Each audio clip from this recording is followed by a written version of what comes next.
नमस्कार, बहुत स्वागत है आपका बड़ी खबर में और मैं हूं आपके साथ चेतन पाठक। इस बुलेटिन में हम बात करेंगे दिन की 4 बड़ी खबरों की। पहली खबर चंडीगढ़ से है, जहां सीएम मनोहर लाल की अध्यक्षता में कैबिनेट की एक अहम बैठक हुई है और अहम फैसले इसमें लिए गए हैं। दूसरी खबर भी चंडीगढ़ से ही है, जहां कांग्रेस के दिग्गज नेताओं ने प्रेस कॉन्फ्रेंस करते हुए सरकार से सवाल किए हैं। तीसरी खबर फरीदाबाद से है, जहां छेड़छाड़ का विरोध करना एक परिवार को भारी पड़ गया है और उस परिवार पर जानलेवा हमला कर दिया गया है। चौथी खबर भी फरीदाबाद से ही है, जहां हरियाणा महिला आयोग की चेयरपर्सन रेनू भाटिया ने डीएमआरसी के शराब वाले फैसले पर आपत्ति जताई है। तो 4 बड़ी खबरें जिनके बारे में एक एक कर अब हम बात करेंगे। पहली खबर, हरियाणा कैबिनेट की अहम बैठक यहां पर हुई है, कई अहम फैसले इस बैठक में लिए गए हैं। दूसरी खबर आपको बता दें, कांग्रेस के सरकार से कुछ सवाल हैं। तीसरी खबर, छेड़छाड़ का विरोध करना भारी पड़ा है एक परिवार को और उस पर हमला किया गया है, इलाज उनका जारी है। और चौथी बड़ी खबर आपको बताएंगे, डीएमआरसी के फैसले पर अब सवाल खड़े होने लगे हैं। तो बात करते हैं पहली बड़ी खबर की। सीएम मनोहर लाल की अध्यक्षता में करीब 3 घंटे चली कैबिनेट बैठक अब खत्म हो गई है। बैठक के बाद मुख्यमंत्री मनोहर लाल ने प्रेस कॉन्फ्रेंस की, जिसमें उन्होंने बताया कि 3 राज्य पुलिस पुरस्कारों के लिए एसओपी को मंजूरी दी गई है। मुख्यमंत्री वीरता पदक विजेता, गृहमंत्री उत्कृष्ट अन्वेषण पदक और डीजीपी उत्तम सेवा पदक से सम्मानित विजेताओं को कैश रिवॉर्ड, प्रमाण पत्र और स्क्रोल प्रदान किया जाएगा। साथ ही इन पदक विजेताओं को 6 महीने का सेवा विस्तार का लाभ भी दिया गया है और इसी के साथ कई और अहम फैसले भी लिए गए हैं। साथ ही समान नागरिक संहिता पर भी मुख्यमंत्री का बयान सामने आया है, जिसमें उन्होंने समान नागरिक संहिता पर सहमति जताई है। साथ ही कहा कि जब एक देश और एक राष्ट्र है तो एक समान नागरिक संहिता होनी चाहिए। 3 तरह के जो प्राइज है, एक तो वीरता पदक और एक उत्कृष्ट अन्वेषण पदक, उत्तम सेवा पदक, और जिसको मुख्यमंत्री की ओर से वीरता पदक, गृह मंत्री की ओर से उत्कृष्ट अन्वेषण पदक और डीजीपी साहब की ओर से उत्तम सेवा पदक। ये सब पदक 1 से 10 संख्या इनकी रहेगी। जितनी जितनी संख्या उस वर्ष में ऐसे जो लोग होंगे, जो कर्मचारी होंगे और अधिकारी भी होंगे, जिनको इस श्रेणी में एक कमेटी रिकमेंड करेगी, उनको सबको पदक दिए जाएंगे। वो 1 से लेकर 10 तक संख्या रहेगी और इनको सबको 6 महीने की उनकी सेवा का विस्तार भी दिया जाएगा, यानी सेवा की एक्सटेंशन भी उनको रिटायरमेंट के समय दी जाएगी। एक निर्णय ये हुआ है। दूसरा जो निर्णय है, सिख गुरुद्वारा प्रबंधक समिति जो नई बनी है हरियाणा की, उनके चुनाव के नाते से आवश्यक था कि उनके जो रूल्स हैं वो बनाए जाए।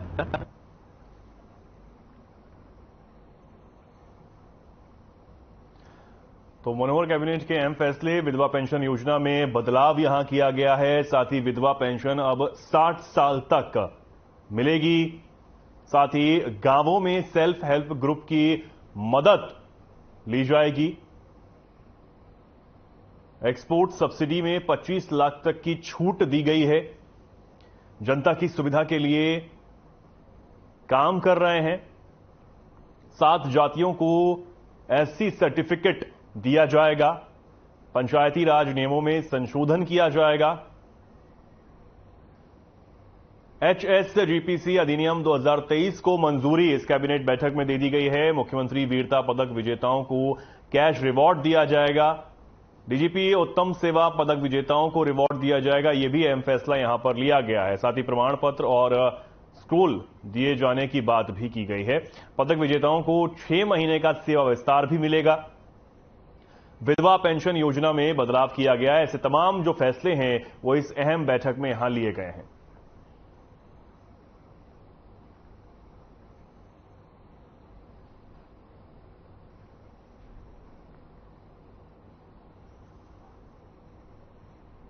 और इस खबर पर ज्यादा जानकारी के लिए हमारे साथ हमारे संवाददाता ओपी शर्मा चंडीगढ़ से लाइव जुड़ गए हैं। ओपी शर्मा जी, एक अहम बैठक यहां पर की गई है और चुनाव भी नजदीक आ रहे हैं। बीजेपी अपना कैंपेन लगातार चला रही है और एक तरफ ये बैठकें जो हैं वो सरकार की यहां पर लगातार जारी हैं, कई अहम फैसले भी लिए गए हैं, अभी हमने दर्शकों को बताया। आप एक बार विस्तार से हमारे दर्शकों को बता दें कि किस तरीके के जो फैसले हैं वो इस कैबिनेट बैठक में यहां लिए गए। देखिए चेतन, ये बिल्कुल जायज की बात है कि अगले साल जो है लोकसभा और विधानसभा के चुनाव होंगे और इसको एक तरीके लिए माना जाए कि हो जाएगा जो हरियाणा के अंदर जो है बीजेपी की जो है सरकार होगी, तो ऐसे में कहीं ना एक स्वाभाविक तौर पर जो देखी जा सकती है। तो ऐसे में कहीं ना कहीं जो राज्य सरकार है वो सभी वर्गों को साधने के लिए लगी हुई है। हर रोज नई नई घोषणाएं, जनहित के काम जो किए जा रहे हैं वो उनको जल्द से जल्द फैसला लिया जाए। अगर आज की हम सबसे बड़ी चेतन एक बार ऑडियो का जी तो आ रही है जिससे बोलने में कुछ दिक्कत है। जी मैं बोलता हूं, शायद ऑडियो उन तक सही नहीं आ पा रही है, एक बार देखिए। तो कैबिनेट में अहम फैसले यहां पर लिए गए हैं, कैबिनेट बैठक में ये अहम फैसले यहां पर लिए गए हैं, जिसकी जानकारी खुद मुख्यमंत्री मनोहर लाल ने प्रेस कॉन्फ्रेंस के जरिए दी है। विधवा पेंशन जो योजना है उसमें कुछ बदलाव किया गया है, 60 साल तक जो पेंशन है वो दी जाएगी। साथ ही कई और चीजों में बदलाव यहां पर किया गया है, कई अहम फैसले जो यहां पर प्रदेश की जनता के लिए लिए गए हैं। तो एक बड़ी बैठक यहां पर की गई है,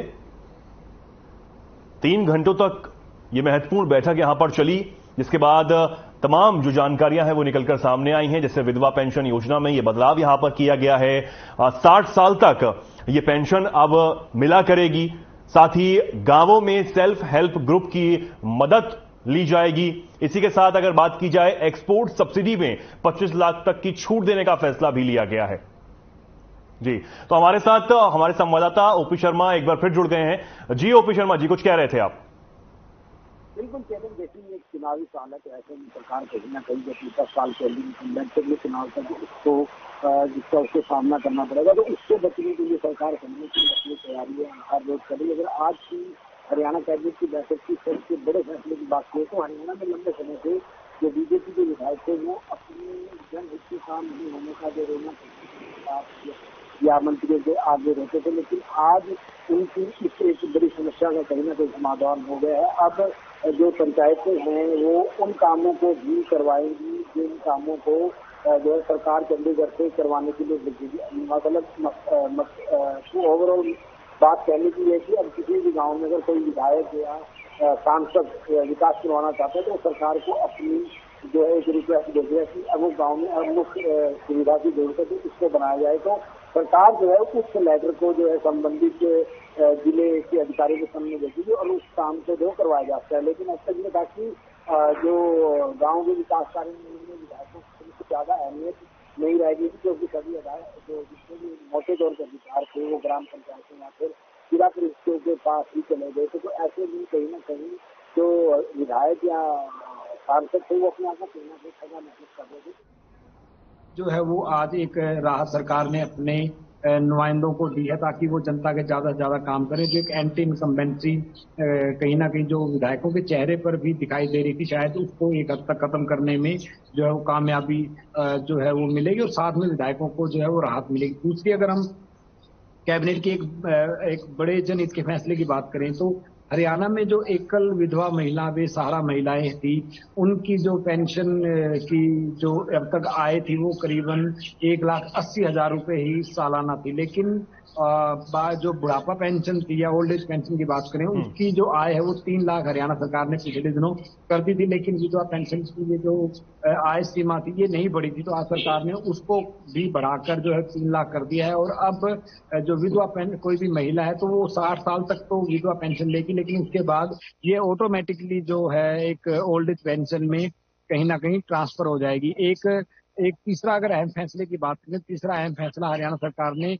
मीडियम स्मॉल और जो MSME जो लघु मध्यम और सूक्ष्म जो इकाइयां हैं उनको लेकर एक बड़ा फैसला किया है। अक्सर ये जो छोटी इकाइयां काम करने वाली होती हैं ये बड़ी कंपनियों के साथ कहीं ना कहीं सप्लायर के तौर पर या एक पार्शली जो मैन्युफैक्चरिंग करके उनको देती है, लेकिन उनके जो विवाद कहीं ना कहीं बड़े हो जाते हैं। उनके जो विवाद होते हैं तो उन विवादों में जो है वो कहीं ना कहीं एमएसएमई कमजोर आते हैं, क्योंकि सामने वाली कंपनी काफी बड़ी होती है, तो इसके चलते उनके भुगतान के लेन देन में काफी दिक्कत होती है, जिससे कहीं ना कहीं अर्थव्यवस्था जरूर जो है वो, चाहे वो हरियाणा की माने या जिस भी स्टेट में अगर एमएसएमई के भुगतान को लेकर किसी भी तरह का विवाद है, तो वहां से इस तरह की दिक्कतें उनको जो है जरूर आती हैं। तो ऐसे में आज सरकार ने एक डिस्ट्रिक्ट लेवल के ऊपर एक काउंसिल बनाने का कहीं ना कहीं एक फैसला किया है, और उस काउंसिल में जो हरियाणा सरकार वकील भी उपलब्ध करवाएगी।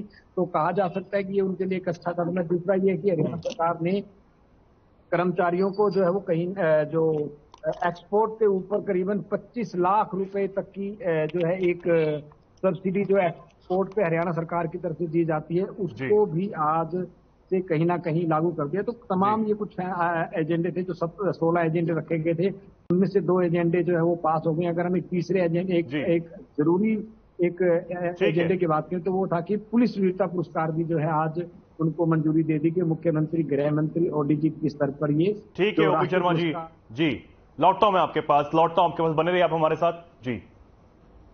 आगे बढ़ते हैं।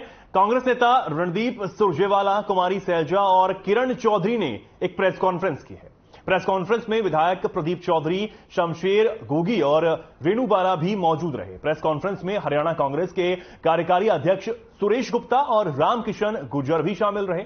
रणदीप सुरजेवाला ने इस दौरान कहा कि हवाई भाजपा जजपा सरकार से सवाल पूछने के लिए आए हैं कि बेरोजगारी की हरियाणा में स्थिति क्या है, हरियाणा के युवाओं की जगह बाहर के युवाओं को मौका आखिर क्यों मिल रहा है। साल 2021 से एसईटी के नाम पर हरियाणा के युवाओं को बेवकूफ बनाने की कोशिश की जा रही है। 2021 में ग्राम सचिव के पेपर लीक हो गए, 11 लाख बच्चों ने दरख्वास्त दी, साथ ही 2,92,000 बच्चों को पास कर दिया गया। इस रिजल्ट को पब्लिक डोमेन में नहीं डाला गया, मामला कोर्ट में चला गया। फिर 3,69,000 बच्चों को पास दिखा दिया गया। सीईटी के बाद हर पोस्ट के लिए पोस्ट से 4 गुना उम्मीदवार बुलाने की अजीबोगरीब शर्त सरकार ने लगा दी। राजस्थान व उत्तर प्रदेश में 15 गुना एलिजिबल बच्चों को बुलाया जाता है। सुरजेवाला ने कहा कि 12वीं से लेकर बीटेक तक एक एसईटी एग्जाम कैसे कर सकते हैं, सीईटी को 63 ग्रुप और 401 कैटेगरी में कैसे बांटा जा सकता है। सोशल इकोनॉमिक के नंबर जिनको मिलने चाहिए थे उन्हें नहीं मिले, जबकि जिनको नहीं मिलने चाहिए थे उन्हें मिल गए। दोनों तरफ के युवा धक्के खा रहे हैं, गलत सवालों के गलत जवाबों पर एग्जाम ले रहे हैं, तो उसके क्या मायने हैं। हरियाणा में बेरोजगारी का सबसे बड़े नासूर का सबूत और उसकी दर्दनाक कहानी कहने वाले वो 11,22,000 नौजवान हैं जिन्होंने कॉमन एक्सप्लॉयटेशन टेस्ट के लिए अप्लाई किया। साल 2019 से ही सीईटी के नाम पर हरियाणा के युवाओं को बेवकूफ बनाने की कोशिश की जा रही है। अगर मैं ये कहूं कि खट्टर और दुष्यंत जी की सरकार मिलकर हरियाणा के युवाओं के भविष्य की भ्रूण हत्या कर रही है तो शायद ये सच होगा। जिस प्रकार से भारतीय जनता पार्टी की सरकार चल रही है और चल क्या रही है, हरियाणा तो मानो स्टैंड स्टिल पर आ गया है। नाम की सरकार, युवा बेरोजगार। आज के दिन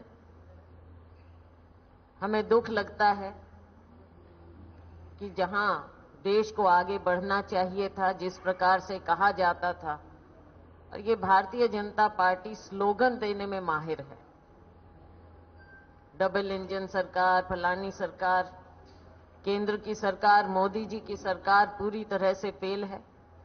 कहां 2 करोड़ रोजगार हर साल मिलना था, लेकिन अब आलम यह है कि खुद प्रधानमंत्री जी को आखिरी साल में आकर 70,000 या 71,000 रोजगार के कार्ड खुद देने पड़े दिखाने के लिए। ये डबल इंजन सरकार 2 बारी बनी है।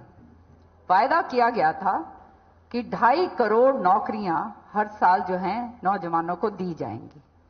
अब 2.5 करोड़ की तो बात छोड़िए, यहां तो 2 लाख नौकरियां जो लंबित पड़ी हैं 2019 से, उन नौकरियों को आज तक नहीं भरा गया।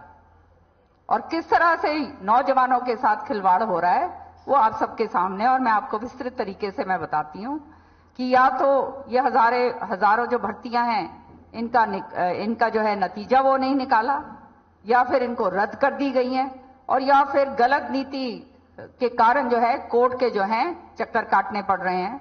तो हालात ये हो गए हैं कि आज के दिन कोई भी जो युवा है उसको समझ नहीं आ रहा कि हम आगे किस तरह से हमारे को नौकरी मिलने वाली है।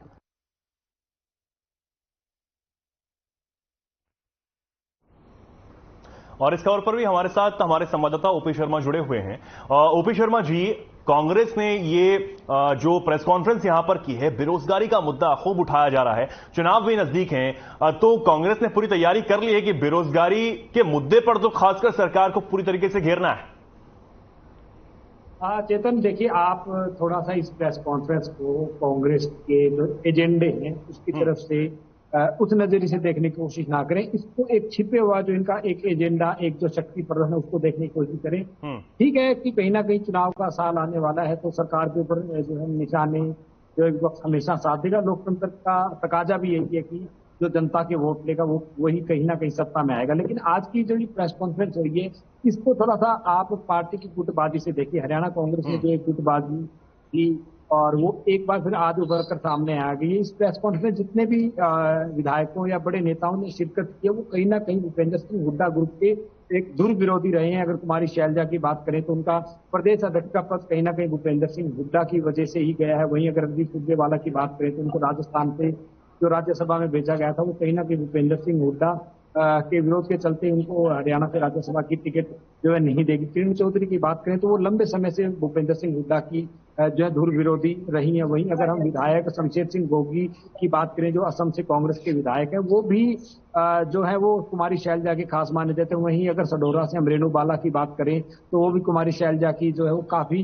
करीबी माने जाते हैं। तो आज का जो कांग्रेस का एक सरकार के ऊपर हमला बोलने का जो कारण था वो कोई हमला नहीं है, वो एक तरह से शक्ति प्रदर्शन है। पिछले लंबे समय से जिस तरीके से विपक्ष आपके समक्ष प्रोग्राम चलाकर भूपेंद्र सिंह हुड्डा एक अलग ही अपनी एक शक्ति प्रदर्शन कर रहे हैं, कहीं ना कहीं ये उसके ऊपर कटाक्ष था और उसके पैरेलल कहीं ना कहीं आज ये एक हमला किया गया। और देखने वाली बात ये होगी कि आने वाले दिनों में जो पार्टी की ये गुटबाजी किस तरीके से मोड़ लेगी वो देखने वाली बात होगी। लेकिन हाँ, एक बात क्या है कि भूपेंद्र सिंह अगर अगले चुनाव में कांग्रेस सत्ता में आ जाती है तो भूपेंद्र सिंह हुड्डा के मुख्यमंत्री बनने का विरोध जो है बहुत ज्यादा होगा। और जिस तरीके से आज ये प्रेस कॉन्फ्रेंस एक बड़ी प्रेस कॉन्फ्रेंस 3 जो कांग्रेस विरोधी गुटों की तरफ से की गई है वो अपने आप में इसका एक सिग्नल देती है। जहां तक रोजगार के मुद्दे को लेकर सरकार की घेरने की बात है। ठीक है ओपी शर्मा जी, मैं ये रोकना चाहूंगा आपको। ठीक है, जो भी आज आपने बताया उसके लिए बहुत धन्यवाद। हमारे साथ जुड़ने के लिए बहुत धन्यवाद OP Sharma ji.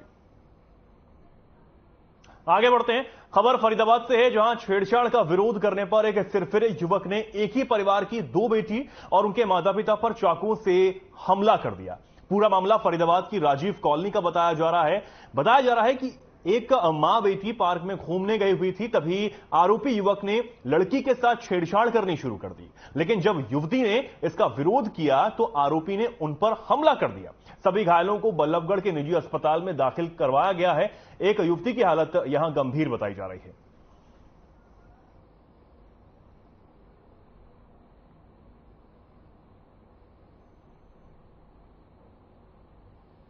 Mummy walk पे गए थे तो एक बीच में रास्ते में लड़का बदतमीजी करने लग गया था हमारे साथ। फिर हम लोग बोलने लग गए तो वो हमारे साथ उसने हाथापाई करने स्टार्ट कर दी। फिर क्या हुआ उसके बाद? वो मार रहा था तो हमने भी एक थप्पड़ उसको मारना चाहा तो फिर उसने मम्मी के हाथ में चाकू मार दिया। फिर हम साइड हुए तो फिर उसने पीछे से मेरे पत्थर से मार दिए। पत्थर मारा है उसने आपको? फिर कर रहे थे तो किसको चोट लगी है आपके? मेरे चोट लगी है और मम्मी के लगी है। फिर उसके बाद हम लोगों को हॉस्पिटल लेके आए ना, तो उसके बाद वो हमारे घर पे आ गया और मम्मी मेरे पापा को और छोटी बहन को चाकू से बहुत सारे। पुलिस कार्रवाई से संतुष्ट हैं आप? पुलिस कुछ भी नहीं कर रही। हमने पहले भी उसकी कंप्लेन करी थी कि वो धमकी दे रहा है, पीछे पड़ रहा है खाम में। इससे पहले भी उसने किया है ऐसा कुछ नहीं करा इससे पहले, पर उसने धमकी दी थी कि मारेंगे। एक पीड़िता मेरे पास आई थी जिसको पीछे की तरफ घाव है मैंने उससे पूछा कि चोट कैसे लगी, तो उसने वो सेक्टर 56 में मॉर्निंग वॉक के पे गई थी अपनी मदर के साथ। वहाँ कोई आकाश नाम का लड़का था जो ये युवती उसको पहले से जानती थी। उसने इसके साथ छेड़छाड़ करने की कोशिश करी। जब युवती ने इसका विरोध किया तो उसने गुस्से में आकर उसके पीछे पता लग गया राजीव कॉलोनी में झगड़ा हुआ है। उसके बता रहे हैं भाई 2 लड़कियों के उसके माँ बाप को उस लड़के ने चोट मारी, बदमाश किस्म का लड़का है। तो उनका पता नहीं लग पा रहा कभी कौन सी हॉस्पिटल में, तो मैंने आईओ भेजा हुआ है। जैसे ही वो पता लगा स्टेटमेंट आकर मुकदमा दर्ज करके लड़के को जल्द से जल्द गिरफ्तार किया जाएगा। और इस खबर पर ज्यादा जानकारी के लिए हमारे साथ हमारे संवाददाता मोनू पांचाल लाइव जुड़ गए हैं। मोनू, क्या कुछ ये पूरा मामला है और पुलिस अब क्या कुछ कर रही है इस मामले में? चेतन, मैं बता दूं, ये जो है जो बीते कल सुबह की ये घटना है। ये जो लड़की और लड़की की माँ जो है वो सुबह मॉर्निंग में जो है पार्क में घूमने के लिए जाती थी। लेकिन जिस तरीके से आकाश नाम का व्यक्ति जो लड़की से छेड़छाड़ करता है, कमेंट करता है, जब लड़की इसका विरोध करती है तो जो उसकी मम्मी है वो भी विरोध करती है। तो इस लड़के ने, आकाश नाम का जो आरोपी व्यक्ति है, इसने जो है उस लड़की के मां के हाथ पर जो है चाकू से हमला कर दिया। तो कहीं ना कहीं जिस तरीके से मनचले का विरोध किया, तो विरोध करने पर उसने जो है चाकू से वार कर दिया। मैं आपको बता दूं, आकाश, इस परिवार ने पहले भी आकाश के नाम से जो है जो थाने में जो है कई बार कंप्लेंट दी है, लेकिन कागज कार्रवाई करते हुए कंप्लेंट तो ले ली गई, लेकिन आकाश जो आरोपी है उसके खिलाफ कोई सख्त कानूनी कार्रवाई नहीं की, जिसका आज फायदा उठाते हुए आज फिर जिस तरीके से जो पार्क में घूमने के लिए गया और जो आरोपी मन चला है उसके हौसले और बुलंद हो गए। जिसका दिल यही नहीं भरा, बल्कि लड़की के घर भी जा पहुंचा और लड़की का दरवाजा, जो परिवार का जो घर है उसका दरवाजा खटखटाने के बाद जो है लड़की ने जिस तरीके से उसकी छोटी बहन ने गेट खोला तो उस पर भी जो है चाकू से, और उसके पिता जो कांत है उन पर भी जो है चाकू से हमला कर दिया। तो यहाँ पर साफ तौर से देखा जा सकता है जिस तरीके से मनचले ने एक धारणा दिल में रख ली थी, क्योंकि उसके खिलाफ पहले भी कंप्लेंट करी थी, लड़की इस चीज का विरोध कर रही थी। तो कहीं ना कहीं इस मनचले ने जो है परिवार में भी जो घर पर पहुंचकर जो है उसके पिता को और उसकी बहन को, छोटी को, उन पर भी जो है चाकू से हमला कर दिया। लेकिन जिस तरीके से जो हमला इतना गंभीर था कि उनको जो आनंद फानंद में जो है हॉस्पिटल पहुंचाया गया और जो है पुलिस को सूचना दी गई। अभी पुलिस जो है उसकी किसी तरीके की अभी पकड़ उसकी नहीं हो पाई है। लगातार जो पुलिस है वो दबिश दे रही है। तो इस तरीके के हालात, जिस तरीके से पुलिस दावा करती है कि हाँ वो जो मनचलों को नहीं बख्शा जाएगा, तो साफ तौर से देखा जा सकता है कि मनचले नहीं बल्कि जो जिस तरीके से आरोपी के हौसले बुलंद होते हुए नजर आ रहे हैं। जी ठीक है मोनू, बहुत धन्यवाद आपका हमारे साथ जुड़ने के लिए और ये जानकारी हम तक पहुंचाने के लिए। आगे बढ़ते हैं। महिला आयोग की चेयरपर्सन रेणु भाटिया ने कहा है कि डीएमआरसी के मेट्रो में शराब ले जाने वाले फैसले पर पत्र लिखकर निवेदन किया जाएगा कि महिलाओं की सुरक्षा को ध्यान में रखा जाए। साथ ही उन्होंने कहा कि मेट्रो ट्रेन में सफर करने वाली महिलाओं के लिए यह बेहद आपत्तिजनक भी साबित हो सकता है, इसलिए वे खुद डीएमआरसी से निवेदन करेंगी और साथ ही महिलाओं की सुरक्षा को लेकर डीएमआरसी ने क्या नियम तय किया है उसकी जानकारी भी ली जाएगी।